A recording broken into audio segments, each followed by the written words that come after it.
Siyempre, bilang isang estudyante o guro ngayong panahon ng pandemya, panigurado, nakagamit ka na ng video conferencing softwares.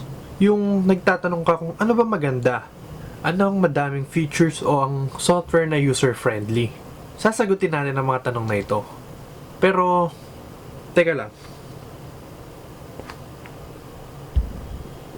Yan. So, bago ang lahat, let's roll the intro para mukhang pro.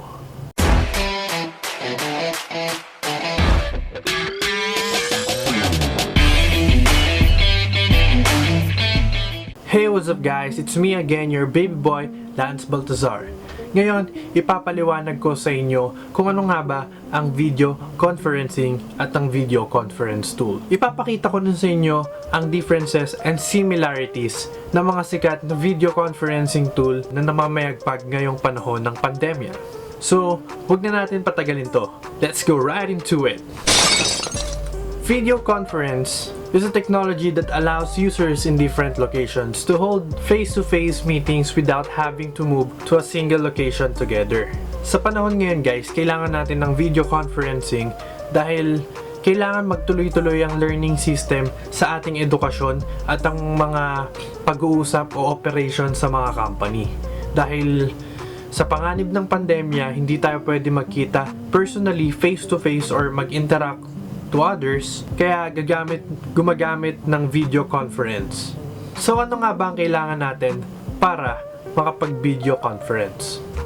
Pwede tayong gumamit ng smartphones, tablets, laptop, or desktop. Siyempre, kailangan din natin ng internet connection. Kailangan natin ng stable network connection para smooth at may iwasan natin ang interruption during the video conference. At ang pinaka-importante sa lahat is the video conferencing tool. Ang video conferencing tool, ito yung software na ginagamit para makapag-conduct tayo ng video conference.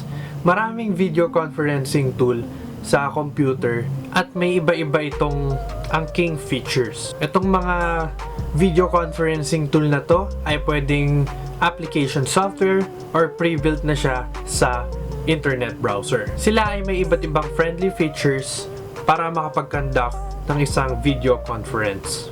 At ang bawat video conferencing tool na to ay may kanya-kanyang requirement para sa system and sa internet bandwidth requirements.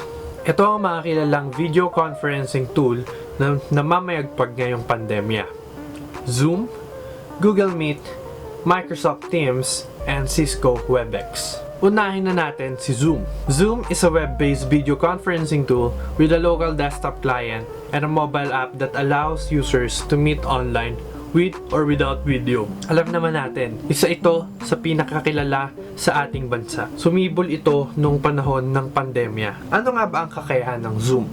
Dahil sa Zoom, you can do online meetings, trainings, and technical supports. You can do webinars, marketing events, and community meetings.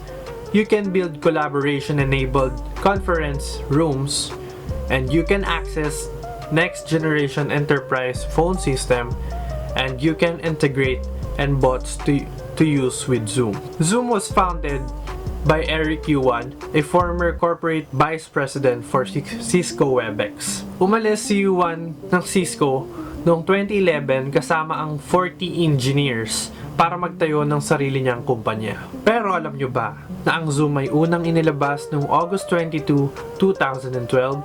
Yes, it was 8 years ago. Pero di pagaano ito alam ng mga tao dahil hindi naman ito ganon ka-in-demand sa ating lipunan. Ngayon, mayroon ng pandemya kaya ito ay kinailangan. Dati ang gumagamit lang nito ay ang mga offshore companies like the BPOs, the outsourcing companies, and the international schools. Ang free version ng Zoom can host up to 100 participants. Meron itong 40-minute maximum group meetings and unlimited one-on-one meetings. Then yung subscription niya ay first is the Pro for the great for small teams that costs $149.90 per year. Dollars po yan. So, binabayaran po yan ng monthly. can host up to 100 participants, unlimited group meetings, social media streaming, and up to 1 gig cloud recording per license. Then sa business subscription naman, for the small and medium businesses that cost $200.90 per year, can host up to 300 participants, single sign-on, cloud recording, transcript, can manage domains, and company branding. So, pwede siya sa mga businesses. And next is the Zoom United Business. Pwede siya sa mga meetings, phone, chat, or enterprises that cost $350 per year. So, sa phone, includes all the phone features of Zoom United Pro, unlimited calling within Global Select, optional add-on, and unlimited calling is up to 18 other countries. Sa meeting naman, meeting can host meetings up to 300 participants, can single sign-on, cloud recording, transcript, manage domains, and company branding. So, dito naman tayo sa bandwidth requirements ni Zoom. For a single screen, kailangan natin ng 2 Mbps up. Then, for the dual screen naman, kailangan natin ng 2 Mbps up, 4 Mbps down. Then, 2 Mbps up and 6 Mbps down for triple screen. For screen sharing only, kailangan natin ng 150 to 300 kbps. Then, for audio, VoIP, we need 60 to 80 kbps. So, next naman is the Google Meet. Google Meet, previously named Google Hangouts, is Google's enterprise video conferencing software offered as part of the G Suite and also free Google users. Isa din to sa pinakakilalang tool na ginagamit sa ating paaralan. And yes, ito ay dinevelop ng Google. Isa lang naman sa largest computer software company sa buong mundo. At una itong inirelease noong taong 2017. Ang freemium or ang free version ng Google Meet has maximum 1 hour meeting time, 100 maximum participants, unlimited numbers of meeting, and you can join from browser dahil pre-built ito sa browser kapag gumamit ka ng desktop. You can invite external participants. You can access from mobile app. Includes with English only live closed caption. You can share or present screen, and you can adjust layouts. So ito, makikita natin na ang features na pwede sa free version ng Google, sa Google Workspace Essential, and sa Google Workspace Enterprise. Makikita natin ng differences like sa meeting length, ang free ay maximum 1 hour, then sa dalawa naman is 300 hours, and so on and so forth. So ayan, makikita naman natin sa chart. Google Meet bandwidth requirements. Sa HD quality bandwidth requirements, kailangan natin ang mga requirements na ito. Latency should be less than 50 ms when pinging Google's public DNS server at 8.8.8.8. Then outbound signals from a participants in all situations must meet a 3.2 Mbps bandwidth requirement. And an inbound signal depend on the numbers of participants. 2.6 Mbps with 2 participants, 3.2 Mbps with 5 participants, and 4 Mbps with 10 participants. Ito po yung kailangan natin kapag nag-stream tayo or nag-Google Meet tayo using the HD video quality. Then, for the SD video quality naman, so kanina HD, the high definition video quality, then now, the standard definition video quality. So, hindi ganun kataas ang nire-require ni Google Meet kapag nag-SD video quality tayo. So, latency should be less than 100 ms when pinging Google's public DNS server at 8.8.8.8. Outbound signals from participants in all situations must meet a 1 Mbps bandwidth requirements, and inbound signals depend on the number of participants.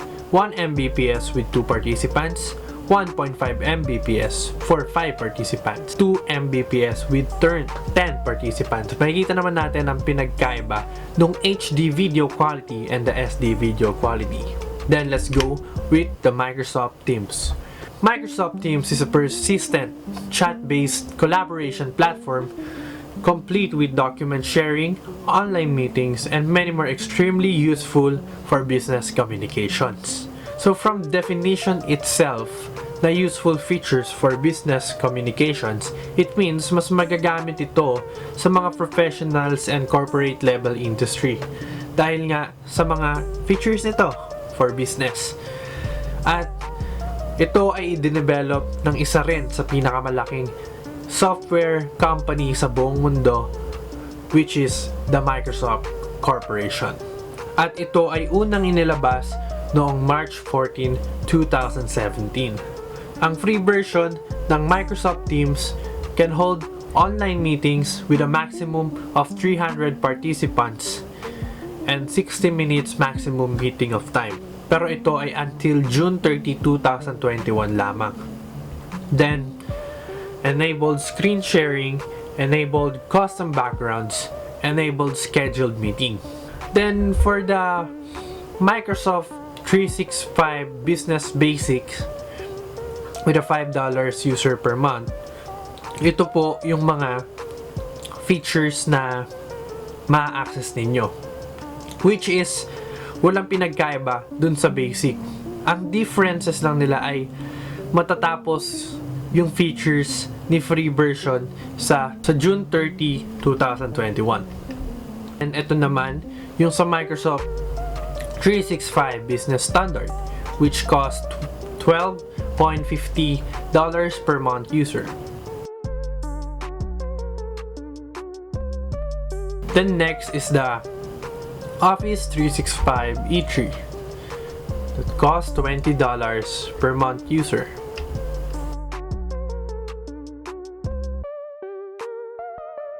Ito naman ang bandwidth requirements ng Microsoft Teams. For the peer-to-peer audio calling, kailangan natin ng 30 kbps. And for the peer-to-peer audio calling and screen sharing, kailangan natin ng 130 kbps. And for the peer-to-peer quality video calling with 360 pixels at 30 frames per second, kailangan natin ng 500 kbps.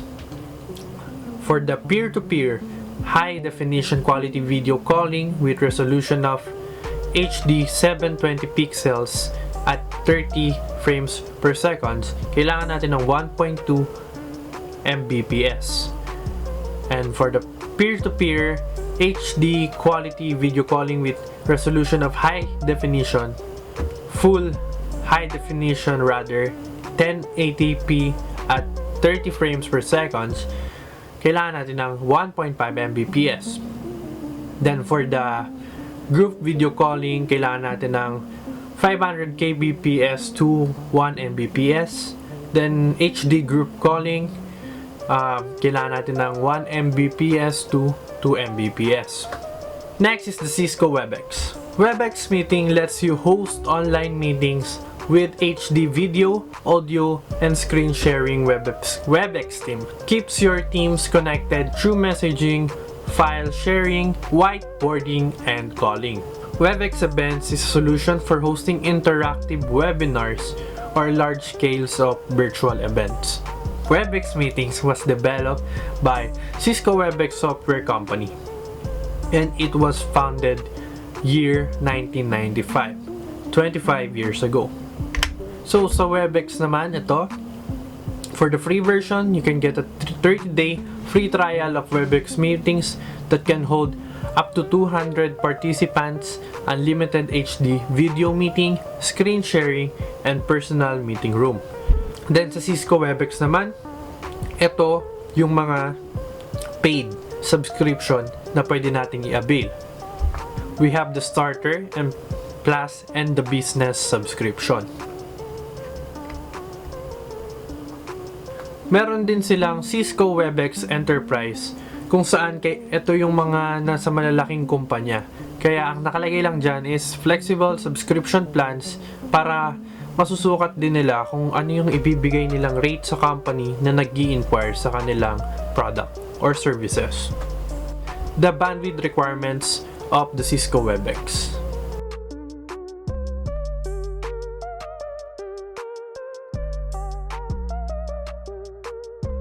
Sa apat na yon, makikita natin na merong similarities and differences ang mga video conferencing tool. Mauna na tayo sa similarities. Ang kanilang similarities ay pwedeng mag-hold ng one-on-one meeting, group meeting, meron itong screen sharing, meron itong chat box, and they can conduct meetings with several participants. So, ang differences, ayan, sa Zoom, meron itong 40 minutes na maximum time, then the Google Meet has unlimited, pero 1 hour na lang siya dahil natapos na yung date na ibinigay. Then, the Microsoft Teams has 24 hours, Cisco Webex 24 hours. And for the maximum participants, sa Zoom 100, sa Google Meet 100, Microsoft Teams 300, and the Cisco Webex 200. So, dito naman tayo sa attendance list. Makikita natin ang attendance list sa Zoom, Microsoft Teams, and sa Webex.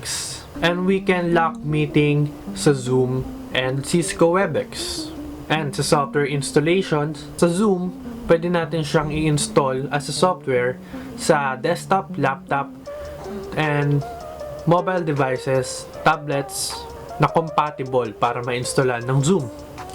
Then, the Google Meet, sa desktop and laptops ay pre-built na siya sa internet browser. Then, sa smartphones, pwedeng pumunta kayo sa internet browser or it's either i-install nyo siya sa Play Store or App Store. Then, the Microsoft Teams, pwede nyo rin siyang i-download sa laptop, desktop, or sa smartphones. Then, the Cisco Webex, katulad ng Google Meet, ay sa smartphone lang siya na-install. Then, pre-built siya sa internet browser. So, sa meeting capture, sa Zoom, pwede siyang mag-record, Microsoft Teams, and Cisco Webex.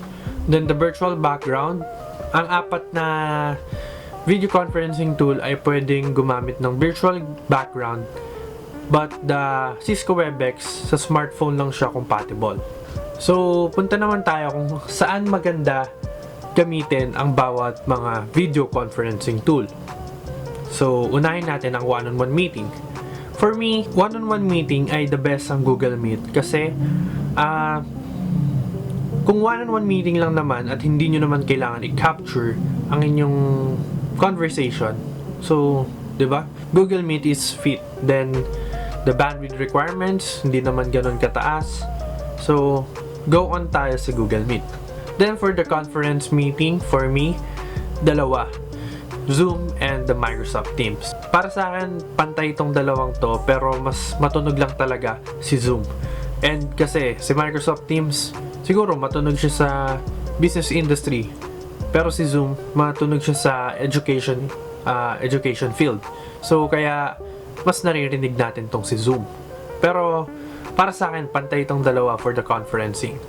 And for the screen sharing, para sa akin, Zoom is the better or best software to use for video conferencing with the screen sharing. Dahil nga sa bandwidth nito pag nag-screen share. Then, for me, best video conferencing tool is Zoom. Wala namang duda kung bakit Zoom ang best video conferencing tool dahil sa halos nasa kanya na ang lahat ng features na hinahanap natin. Sana i-adopt din ng ibang video conferencing tool ang mga features na meron si Zoom para marami tayong pagpipilian. Kasi kung sa kanila nagko-compete sila para tangkilikin yung kanilang products or services, tayo naman ay nagbe-benefit lang sa kanilang mga product. So, suportahan natin silang lahat dahil hindi madali gumawa ng gantong klaseng tool. Yun lang guys, sana may natutunan kayo for this video. Thank you very much for watching and peace!